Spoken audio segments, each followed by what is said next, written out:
हरे कृष्णा। ब्रह्म शब्द संस्कृत के ब्रीह धातु से आता है, जिसका अर्थ है बढ़ाना, फैलाना, विस्तार करना, बढ़ोतरी करना। और मुहूर्त समय मापने की एक वैदिक इकाई है।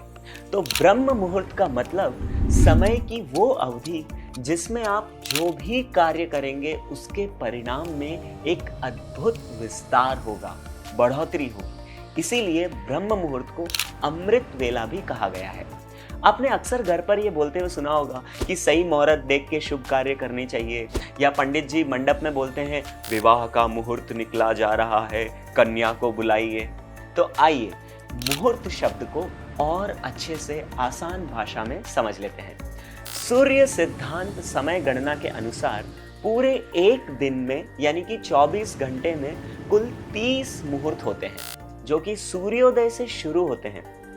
एक मुहूर्त का समय 48 मिनट का होता है। तो 30 मुहूर्त में से 15 मुहूर्त दिन के समय और 15 मुहूर्त रात्रि के समय होते हैं। और इनमें से रात्रि के 14वें मुहूर्त को ब्रह्म मुहूर्त कहा जाता है, जो कि सूर्योदय से 2 मुहूर्त पहले आता है। मतलब मान लीजिए कि आज सूर्योदय सुबह 6 बजे हुआ है, तो सुबह 6 बजे के 48 मिनट पहले का समय है वो एक मुहूर्त होगा, और उसके पहले के 48 मिनट के समय अवधि को ब्रह्म मुहूर्त कहा जाता है। और अदर वे में कहूं तो ब्रह्म मुहूर्त सूर्योदय से 1 घंटा 36 मिनट पहले शुरू होता है और सूर्योदय के 48 मिनट पहले ही समाप्त हो जाता है। और ये ब्रह्म मुहूर्त दिन के सारे 30 मुहूर्त में सबसे शुभ, लाभदायक और मंगलकारी बताया गया है। अब देखिए, आज की मॉडर्न लाइफस्टाइल में हमें बहुत से शारीरिक और मानसिक दुख दर्द सिर्फ इसलिए सहन करने पड़ते हैं क्योंकि हमने प्रकृति के साथ अपनी दिनचर्या का सामंजस्य नहीं बैठाया है, नेचर के साथ अपना अलाइनमेंट बिगाड़ दिया है। और जैसे ही हम अपने बॉडी के बायोलॉजिकल साइकिल को नेचर की क्लॉक के साथ अलाइन कर देंगे, हमारी मैक्सिमम तकलीफें तो वैसे ही दूर हो जाएगी। और इसी अलाइनमेंट की शुरुआत होती है ब्रह्म मुहूर्त में सुबह जल्दी उठने से। एक क्लासिक एग्जाम्पल से समझते हैं। जैसे कि आपने देखा होगा स्कूल कॉलेज में टाइम टू टाइम बेल बजती है, किस समय स्कूल शुरू होना है, कब लंच ब्रेक, रेसेस आनी है, कब कौन सा टीचर पढ़ाने आएगा। स्कूल का एक टाइम टेबल है, एक शेड्यूल होता है, और हर एक स्टूडेंट को वो टाइम टेबल फॉलो करना होता है। इसी तरह से भगवान द्वारा भी दिया गया शास्त्रों में हमारे लिए ये एक दिन का एक टाइम टेबल है, मुहूर्त।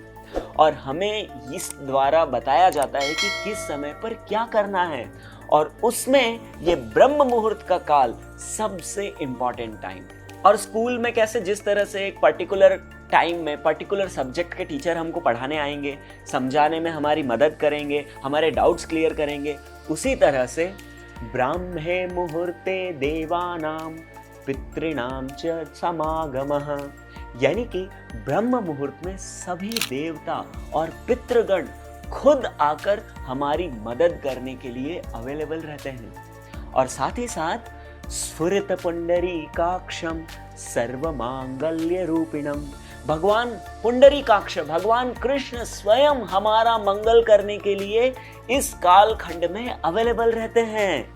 तो कुल मिलाकर इस ब्रह्म मुहूर्त में हर तरह की फैसिलिटीज और स्वयं देवता और पितृ और साक्षात भगवान का सपोर्ट हमें मिलता है।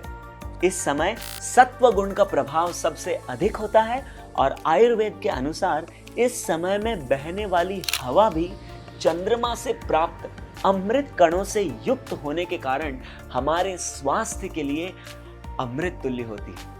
यहाँ तक कि ब्रह्म मुहूर्त में किया हुआ स्नान भी सर्वश्रेष्ठ गंगा स्नान के समान फल देता है। तो ब्रह्म मुहूर्त में हमें क्या करना है? इस जीवन का सबसे जरूरी कार्य, और वो है जन्म मृत्यु के बंधन से छूटकर कृष्ण प्रेम भगवत धाम की प्राप्ति। और हमें ये कैसे करना है?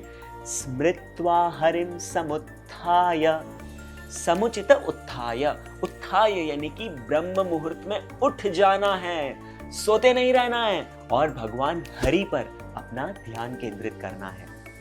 ब्राह्मे मुहूर्ते या निद्रा सा पुण्य क्षयकारिणी, यानी कि ब्रह्म मुहूर्त में सोने से हमारे पुण्यों का नाश हो जाता है। तो सुबह जल्दी उठ जाएं, अपने नित्य कर्म से निवृत्त होकर नहाकर भगवान की मंगला आरती करें। घर पर नहीं कर सकते हैं तो आप ऑनलाइन अटेंड कर सकते हैं, लिंक डिस्क्रिप्शन में अवेलेबल है। हरे कृष्ण महामंत्र का सुबह ब्रह्म मुहूर्त में जप करें, गीता भागवतम जैसे शास्त्र पढ़ें और इस तरह से प्रतिदिन एक सिस्टमैटिक साधना फॉलो करें।